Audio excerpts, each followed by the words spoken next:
സന്ധ്യാംബരമേ നിൻ മഴയിൽ പുലരാൻ ഞാനുണരുന്നു. കുങ്കുമമായി നെറ്റിയിൽ പടരാ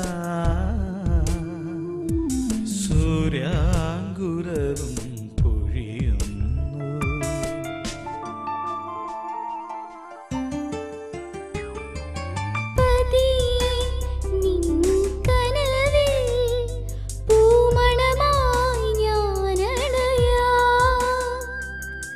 പതിയെ നിൻ കനവിൽ പൂമണമായി ഞാനണയാ. നിറയും ഈ മനസ്സിൻ്റെ തിരയൊരു മണിനാദമാ മണിനാദമാ. സന്ധ്യാംബരമേ നിൻ മഴയിൽ പുലരാൻ ഞാനുണരുന്നു. കുങ്കുമമായി നെറ്റിയിൽ പടരാ സൂര്യാങ്കുരവും പൊഴിയുന്നു.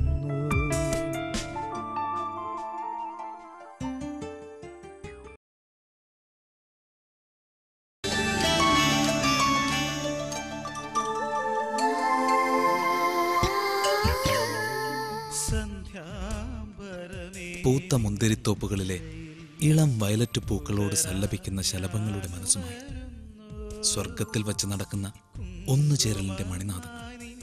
Wedding bells. സ്വാഗതം.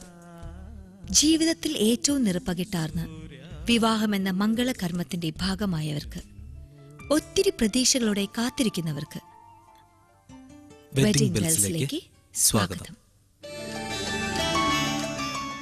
വേദങ്ങളനുസരിച്ച് ഒരു മനുഷ്യന് ജീവിതത്തിൽ പ്രധാനമായും 4 അവസ്ഥകളാണുള്ളത്: ബ്രഹ്മചര്യം, ഗാർഹസ്ഥ്യം, വാനപ്രസ്ഥം, സന്യാസം. ഈ 4 ആശ്രമങ്ങളിലൂടെ പുരോഗമിക്കുന്ന മനുഷ്യ ജീവിതത്തിന്റെ ഓരോ ആശ്രമത്തിലും ഓരോ ധർമ്മങ്ങളുണ്ട്. ഗാർഹസ്ഥ്യാശ്രമത്തിൽ പങ്കാളിയെ തിരഞ്ഞെടുക്കുക എന്നുള്ളതാണ് പ്രധാനമായ കർത്തവ്യമായി മനുഷ്യൻ കരുതേണ്ടത്. ചരിത്രകാരന്മാരുടെ നിഗമനത്തിൽ 8 തരം വിവാഹങ്ങളാണ് പൗരാണിക ഭാരതത്തിൽ ഉണ്ടായിരുന്നത്. 8 അല്ല, 80 തരമായാലും പൊരുത്തമുള്ള മനസ്സുകളുടെ സമ്മേളനമില്ലാതെ നല്ല വിവാഹത്തിന് തരമില്ല. വിവാഹദിനത്തിൽ പിറവികൊള്ളുന്നത് കാലദേശ ഭാഷാഭേദമില്ലാത്ത ഒരാത്മബന്ധമാണ്. അത്തരമൊരു ആത്മബന്ധത്തിന്റെ കഥയുമായി ഇന്ന് നമ്മോടൊപ്പമുള്ളത് മിനി സ്ക്രീനിലെ ഏറെ പ്രശസ്തനായ ഡോക്ടർ ഷാജു, ഭാര്യ ഡോക്ടർ ആശയുമാണ്.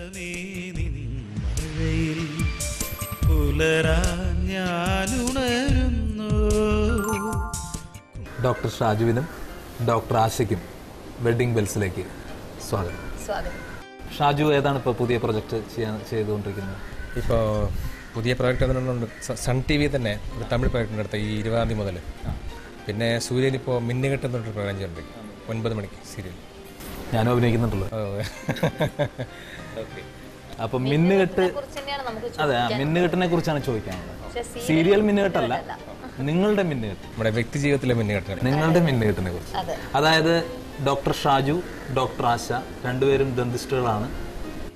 അതുകൊണ്ട് പ്രത്യേകിച്ച് പ്രേക്ഷകർക്ക് വളരെ ആകാംക്ഷയോടെ അറിയാൻ ആഗ്രഹിക്കുന്ന ഒരു ചോദ്യം: നിങ്ങൾ മെഡിക്കൽ കോളേജിൽ വെച്ച് പ്രണയിച്ച് കല്യാണം കഴിച്ചതാണ്?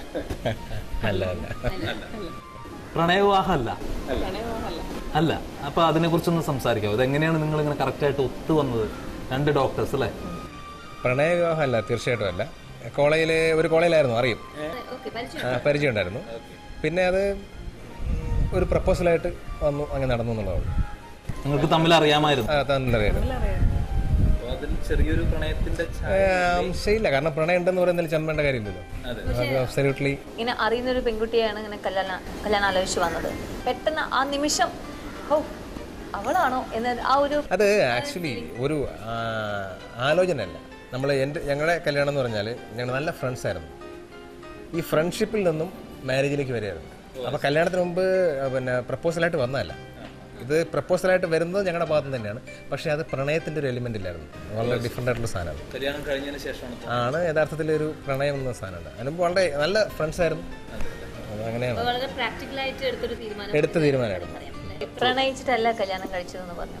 പക്ഷേ പ്രണയത്തെക്കുറിച്ച് എന്തെങ്കിലും സങ്കല്പങ്ങളൊക്കെ ഉണ്ടായിരുന്നോ? ഞാൻ പ്രണയിച്ചിട്ടുണ്ട് സത്യം പറഞ്ഞാൽ, ആശയല്ലെന്നേ ഉള്ളൂ. പ്രണയം ഉണ്ടായിരുന്നു. ഞാൻ മെഡിക്കൽ കോളേജ് പഠിക്കുമ്പോൾ അല്ല, ഞാൻ BSc പഠിച്ചുകൊണ്ടിരിക്കുമ്പോൾ പ്രണയമൊക്കെ ഉണ്ടായിരുന്നു. പക്ഷെ അത് നമുക്ക് ഒരു കറക്റ്റ് കൊണ്ട് റീച്ച് ആക്കാൻ പറ്റിയില്ല. അപ്പോൾ അതിൻ്റെ വാശിക്കാണ് പ്രണയിക്കാതെ കെട്ടാമെന്ന് വിചാരിച്ചു. എന്നിട്ട് പ്രണയിക്കാമെന്ന് വിചാരിച്ചു. ഷാജു എങ്ങനെയാണ് ഡോക്ടർ ഒരു അഭിനയത്തിലേക്ക് പെട്ടെന്ന് വരാൻ കാര്യം? അല്ല, ഞാൻ മെഡിസിന് പോകുന്നതിന് മുമ്പ് തന്നെ അഭിനയം ഉണ്ടായിരുന്നു. 90ലാണ് എൻ്റെ ആദ്യത്തെ സീരിയൽ വരുന്നത്. ഏതാണത്? ദൂരദർശനിൽ ഇണക്കം പിണക്കം എന്നൊരു സീരിയൽ, ഫസ്റ്റ് സീരിയൽ 90ൽ ഷൂട്ട് ചെയ്യുന്നു, 92 ടെലികാസ്റ്റ് ചെയ്യുന്നു, 6 എപ്പിസോഡ്സ്. പഠിക്കുന്നതിന് അപ്പോൾ അന്ന് ഞാൻ BSc ചെയ്തുകൊണ്ടിരിക്കുക, ഡിഗ്രി പഠിച്ചുകൊണ്ടിരിക്കുമ്പോഴാണ്. അത് കഴിഞ്ഞിട്ടാണ് പിന്നെ ഒരു ലോങ് ബ്രേക്ക് വന്നതും മെഡിസിന് പോയി. അപ്പൊ ആശയോടും അതേ ചോദ്യം ചോദിക്കേണ്ടത്. പ്രണയത്തെക്കുറിച്ച് സങ്കല്പങ്ങൾ ഉണ്ടായിരുന്നോ? എന്തായിരുന്നു? പ്രണയിച്ചിട്ടുണ്ടോ കല്യാണത്തിന് മുമ്പേ എന്ന് ചോദിച്ചാൽ? അതെ, സത്യം പറഞ്ഞാൽ കല്യാണത്തിന് മുമ്പ് ആശയം പ്രണയിച്ചിട്ടുണ്ടാണ് സത്യം. എന്നെ അല്ല. നിങ്ങൾ രണ്ടുപേരും ഒരേ കോളേജിൽ ഉണ്ടായിരുന്ന സമയത്തായിരിക്കുമോ രണ്ടുപേരും പ്രണയങ്ങൾ? അല്ല അല്ല അല്ല ആക്ച്വലി മെഡിക്കൽ കോളേജിലായിരുന്നപ്പോഴാണ് ആശയുടെ പ്രണയം. അത് ഞാനായിട്ടല്ല. അത് അറിഞ്ഞിരുന്നു? പിന്നെ എനിക്കറിയാം. പക്ഷെ എൻ്റെ പ്രണയം എന്ന് പറയുന്നത് ഞാൻ ഡിഗ്രിക്ക് പഠിക്കുമ്പോഴായിരുന്നു. അങ്ങനെ. അപ്പോൾ അതാ ഞാൻ പറഞ്ഞു, ഞങ്ങളുടെ കല്യാണത്തിന് വളരെ കുറച്ചൊരു ഡിഫറൻസ് ഉണ്ട്. അപ്പോൾ ആ സമയത്ത് നിങ്ങൾക്ക് അറിയാനേ പാടില്ലല്ലോ അല്ലേ? ഒരിക്കലും അറിയില്ല.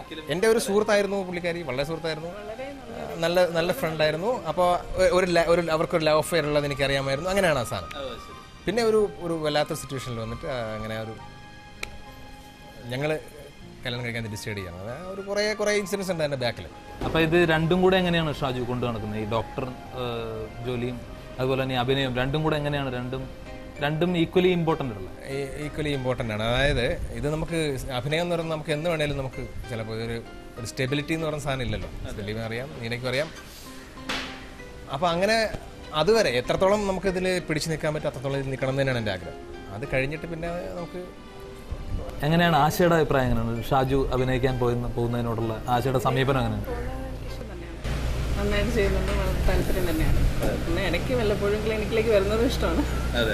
ഇല്ല, ഒരു ചോദ്യം, അഭിനയിക്കാൻ പോകുമ്പോൾ നാച്ചുറലി ഒരുപാട് പെൺകുട്ടികളെ കൂടെ അഭിനയിക്കുന്നുണ്ടാവും. അപ്പോൾ അത് എന്തെങ്കിലും ടെൻഷൻസ് ഉണ്ടായിരുന്നു എപ്പോഴെങ്കിലും? അത് അറിയാം, വളരെ നന്നായിട്ട് അറിയാം. അങ്ങനെ ഒരു പ്രോബ്ലമേ ഇല്ല. അങ്ങനെ ടെൻഷൻ ഇല്ല. ബേസിക്കലി ഇപ്പോൾ സീരിയൽ എന്താണെന്ന് അറിയാം. ഷാജു പറയുമ്പോൾ അല്ല, ഈ ബേസിക്കലി സീരിയലിൽ എല്ലാവർക്കും അറിയാതെ. കാരണം ഞാൻ ഇപ്പോൾ എനിക്ക് എന്നെ ആരെങ്കിലും പെൺകുട്ടികൾ വിളിക്കുക അല്ലെങ്കിൽ ഫീൽഡിലുള്ള ഒരു ആർട്ടിസ്റ്റിനെ വിളിക്കുകയൊക്കെ ചെയ്യുമ്പോൾ മിക്കവാറും ആശാൻ്റെ എനിക്ക് ഫോൺ എടുക്കുക, അല്ലെങ്കിൽ ഞാൻ എടുത്തിട്ട് ഞാനിരിക്കും. നമുക്കൊരിക്കലും ഇങ്ങനെ അങ്ങനെ ടെൻഷൻസ് ഒന്നുമില്ല. ഒരുപാട് മാരീഡ് ലൈഫ് നമ്മൾ കാണുന്ന ഒരു കാര്യമാണ്. കാര്യങ്ങളൊന്നും വേണ്ട, ആക്ച്വലി ഒരു റീസണും ഉണ്ടാവില്ല, പക്ഷെ ടെൻഷൻ ആയിരിക്കും. വെറുതെ ഭർത്താവ് ഓഫീസിൽ പോയി ലേറ്റ് ആയി, ടെൻഷൻ. എന്താണ് അനാവശ്യമായ ടെൻഷൻസ് ആണ്. അങ്ങനെ പ്രത്യേകിച്ച് സീരിയൽ സിനിമ എന്നൊക്കെ പറയുമ്പോൾ ഡെഫിനറ്റ്ലി ഇതുണ്ടാവും.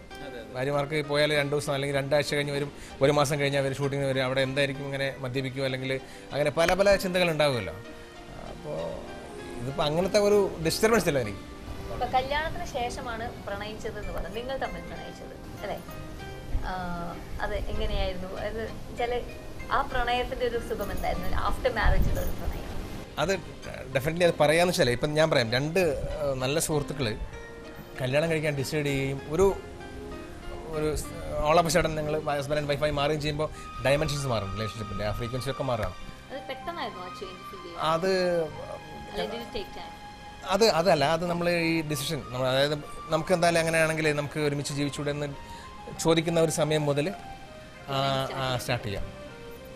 അത് എനിക്ക് തോന്നുന്നു അബ്സല്യൂട്ട്ലി അത് വളരെ റയറായിട്ടുള്ളൂ. അപ്പോൾ ഞാൻ മെഡിക്കൽ കോളേജിൽ പഠിക്കുമ്പോൾ ആശയ്ക്കൊരു ലവ് അഫെയർ ഉള്ളത് എനിക്കറിയും, അയാളെ എനിക്കറിയും, ആശ എനിക്കറിയും. അങ്ങനെ നിൽക്കുന്ന ഒരു കണ്ടീഷനിൽ പിന്നെ എൻ്റെ ലൈഫിലേക്ക് ഞാൻ ആശ അങ്ങനെ ഞങ്ങൾ മാറി വരുമ്പോൾ അതൊരു ഡിഫറെൻ്റ് ആയിട്ടുള്ള എക്സ്പീരിയൻസ് ആണ് ആക്ച്വലി.